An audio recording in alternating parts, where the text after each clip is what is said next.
स्तुती असो. आज या डोंगरावरच्या प्रार्थनेत तुमचं स्वागत.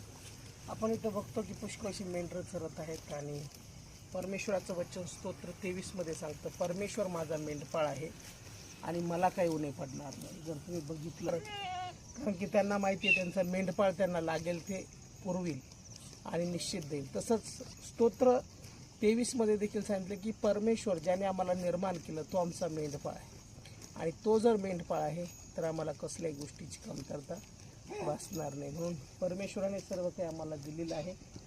पण आम्ही जसं मेंढपाळावरती अवलंबून राहतात त्याच प्रकारे आम्ही देखील आमचा जो परमेश्वर आहे त्याच्यावर अवलंबून राहू आणि निश्चित सर्व गरजा सर्व गोष्टी आमचा परमेश्वर स्वर्गीय भांडारातून आम्हाला पुरवतो. म्हणून आज जे चिंतेमध्ये आहेत, काळजीमध्ये आहेत, त्यांनी हे वचन बोला, वचन कबूल करा आणि वचन म्हणत राहा की परमेश्वर माझा मेंढपाळ आहे, मला काही उणे पडणार नाही. आनंदाने डोळे बंद करून शांतपणे म्हणा, परमेश्वर माझा मेंढपाळ आहे आणि मला काही उणे पडणार नाही. तो मला हिरव्यागार कुरणात बसवतो, तो मला संथ पाण्यावर नेतो, तो माझा जीव ताजातवाना करतो आणि निश्चित तो परमेश्वर तुमचा पुरवठा.